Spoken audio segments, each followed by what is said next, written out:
Leonardo, eu não fiquei muito surpreso com a goleada sofrida pelo Inter. Porque, vamos lembrar, 3-3 contra o Nacional aqui no Beira-Rio, Nacional Uruguaio. 6-0 contra o Corinthians. Tá, 2 não valeram. 4-2. Vamos deixar 4-2. Não valeu, vamos não contar conta. os gols que não valem também. 4-2. Tá. Na fase nós contamos até os gols que não valem. Vamos socar os gols que não valem também. Não, sabe o que é, pô? Os caras fazem falta na jogada, mas vamos contar. Tá numa fase, vamos contar. Isso. Não, e é de contar mesmo. É de contar, claro, porque foi uma falta no meio-campo que não foi vista pelo juiz, foi revisada pelo VAR, que redundou em gol. Mas o problema de sofrer o gol, ele é igual se o gol valesse. Tá entendendo? Claro. Então, na realidade, o Inter levou 6 gols do Corinthians. Mas tem um erro na origem. Se tivesse dado a falta, o jogo parava. Mas mesmo sem não tendo parado. O raciocínio é porque a defesa esteve trabalhando até o último. Exatamente. Mas é que. Vamos lá, 3-1, 3 do Nacional do Uruguai. Nacional do Uruguai. 4 do Corinthians, 7. 4 Corinthians, 4 Botafogo, 3 do Nacional São aqui. 15 gols em 6 jogos. Ou 11 em 3. Isso é culpa do Potter. Potter fica gritando. 11 gols em 3 jogos. Se fosse a minha culpa, eu tava resolvendo o problema do Inter. Os últimos 6 jogos, nos últimos 6 jogos, o Inter só não levou o gol do Maracanã. São 15 gols em 6 jogos. Então, assim, dá uma média de quase 3 gols por partida. Por que isso? Porque o Inter... faliu defensivamente. O Inter sentiu o que sente sempre em maio. Todo ano o Inter tem a crise de maio. Lembra que quando a gente era pequeno, criança pequena lá em Barbacena, tinha o veranico de maio, né? Agora Sim. O verão não treina nunca mais. O Inter tem o veranico de maio dele. Chega em maio, o Inter entra numa crise. Porque começa a acumular jogos, porque bate no teto, porque as convicções de antes começam a ser questionadas. O Roger tem o lastro de ter sido campeão gaúcho, de ter feito o time jogar de uma forma muito atraente no ano passado, quando estava no domingo a domingo, e esse é outro elemento, quando o Inter entra no domingo a domingo, o Inter ele rende. E aí eu acho que a discussão, embora o resultado seja impactante e não pode levar 4-0 do Botafogo, ela precisa também convergir para um questionamento. Essa estratégia de contratação, esse modelo de grupo, essa aposta em jogadores mais veteranos é acertada? O Inter consegue atender as demandas com esse perfil de grupo, embora ele já tenha rejuvenescido bastante o grupo. O dinheiro que está se gastando, que é muito, o dinheiro que está gastando, que é muito, não está sendo suficiente para isso. Eu acho que tem um questionamento e uma discussão bem mais profunda que precisa ir na raiz do porquê tem essa crise de maio e do porquê em setembro, quando está com uma competição só, o time decola. Eu me atrevo a dizer o seguinte, boa tarde para todo mundo, que a questão central é o elenco de jogadores. Ontem eu estava ouvindo o Mansur, Carlos Mansur, um colega nosso, e ele dizendo assim, porque o Flamengo, analisando um rendimento que não é tão legal do Flamengo, ele disse assim, porque o Flamengo tem esse problema. Flamengo em maio baixa o rendimento. Flamengo, maio, pode começar ali o mês de maio, ele tem um probleminha, o nível de atuações cai. Então, assim, essa questão do acúmulo de jogos em maio, como temporada, depois do estadual, eu acho que pega pra todo mundo. A questão é como tu lida com isso. Mas não precisa tanto, né? Não, é que tá.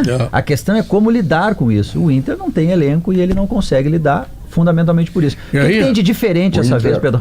Oi, Guerrinha, vai lá. O Inter tem um bom time de futebol quando joga com seus 11 titulares. No momento que tu tem que fazer mudanças, pode notar isso aí, puxem as fichas, o Internacional decai redondamente. O Internacional não tem reservas à altura dos seus titulares. E ele paga um preço muito caro por isso. Ontem o jogo de 4-0, eu até acho que é demais, mas ontem tem 3 falhas do goleiro do Internacional, ele está sempre adiantado. Sempre adiantado. Se ele está embaixo do golo, talvez 2 já não entrem. Mas ele está adiantado. Aí falta o quê? Falta meio campo, o ataque não faz gol. Quem é que lembra do último gol de atacante do Internacional, tirando o Moreninho, esse aí que entrou agora no jogo contra o Maracanã? Né? Ninguém. Tá muito feia a coisa. E tem uma decisão na quinta-feira que o Internacional precisa marcar gol e não pode levar gol. E aí está o grande problema. O Internacional não tem banco de reservas. O banco de reservas do Internacional é risível. Trouxeram um jogador chamado Oscar Romero. Oscar Romero. É a sombra do Alan Patrick. Só no banho ele é sombra. No banho. Ele não joga nada. Mas, Joga muito Guerrinha, pouco. Guerrinha, a relação do Inter com os reservas é uma relação muito mais desse último jogo. O problema é que o Inter tem 2 ou 3 jogos muito abaixo com titulares. Toma um monte de gol com o titular ou com reserva. Mas com os reservas é muito pior. Não, o jogo de ontem eu concordo. Não ameaça ganhar nunca. Eu e aquele concordo. jogo lá contra o Fortaleza, que foi time reserva, empatou, mas não ameaça ganhar. Eu concordo, mas o que eu vejo, o Inter joga na quinta-feira. Né? Ontem o Inter descaracterizou o time para perder.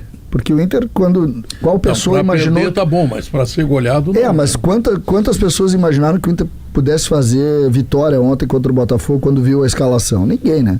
Todo mundo olhou aquilo, vai perder, não se sabe quanto, aí pode ser mais do que tinha que tomar, mas todo mundo sabia que ia perder. Só que, em determinado momento, se discutiu aqui que o Inter tinha um trabalho que era irretocável, inclusive do ponto de vista do investimento no grupo, e esse trabalho irretocável é um trabalho que hoje, 20 dias depois, a gente questiona muito. Mas pensa 20 bem. dias atrás, Pedro, CCD, 20 dias atrás, o Inter era a referência. Pensa bem, o grupo do Inter, tá? Fernando é bom jogador? É bom jogador. Ótimo. Alan Patrick? Ótimo. Bruno Henrique? Um pouco menos, mas também bom jogador. Só que tu bota todos eles juntos e tu dá jogos para eles na quarta e no domingo, dá viagem para eles, dá jogos para eles e tal. É o que está acontecendo, que eu acho que Pedro, eu concordo. o que o Inter tem de diferente? O que o Inter tem de diferente das outras crises de maio ou de, enfim, logo depois do estadual, que o Inter vem tendo com vários treinadores? O que o Inter tem de diferente? O Inter tem de diferente um treinador e tem o D'Alessandro. Não, perfeito, tá mal, é óbvio que tá mal, não tem mais oscilação, ele tá mal. Ele tem o Roger, tem o D'Alessandro, tem o Paixão, que são os três que tiraram o Inter de um buraco, de meio de terra arrasada, quando assumiram o trabalho do treinador anterior, conseguiram levar o Inter de volta para a Libertadores, num cenário específico, jogo domingo a domingo, eles conseguiram fazer isso. O que eles têm de diferente agora para tentar, nesse acúmulo de jogos, fazer o diferente em relação aos outros anos? Eles têm um título estadual. Mas é pouco o título estadual. Ganhar, né?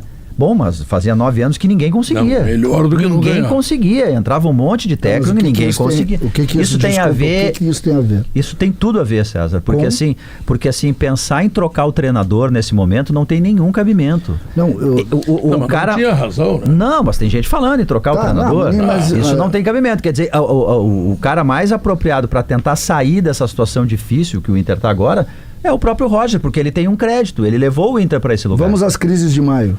Alguma das crises de maio tu achava que não deveria tirar o treinador? Deixa eu me lembrar das crises de maio, na época do Cudê. O Cudê, o Medina, acho alguma? Que não. Nenhuma. Mas eles não tinham o lastro do título regional. Então tu está me dizendo que o título regional dá um lastro pro Roger. Dá um lastro anímico com o torcedor, porque eu quero saber o seguinte, por que tá jogando mal? Ué, já te respondi isso antes do jogo. Não me responde. Então não me ouve. Não, eu te escuto, só que tu essa tua linha da tua inteligência, ela fica muito subjetiva. Não, então você é objetivo contigo. O Inter está jogando mal porque o Inter está jogando mal porque ele esticou a corda no gauchão. Acho que é compreensível para ti isso. E porque o time cansou, porque esticou a corda, porque tem quarto domingo. Assim como o Flamengo está cansado, o Palmeiras está cansado, o Botafogo está cansado. O Botafogo deve perder o Igor Jesus para final, entre aspas, contra o Estudiantes, porque se matou para jogar no Inter que tinha menos pontos que o Inter. Todo mundo está cansado. É essa a explicação. Mas por que alguns ganham e o teu time não ganha? Uns ganham porque uns têm banco, tem mais dinheiro. Quem é que tá liderando o brasileiro? Tem 3 times liderando o brasileiro. Tem 3 times liderando o brasileiro. O Palmeiras, sim, o titular tá cansado. Quando eu falo tá cansado, não é o Luca.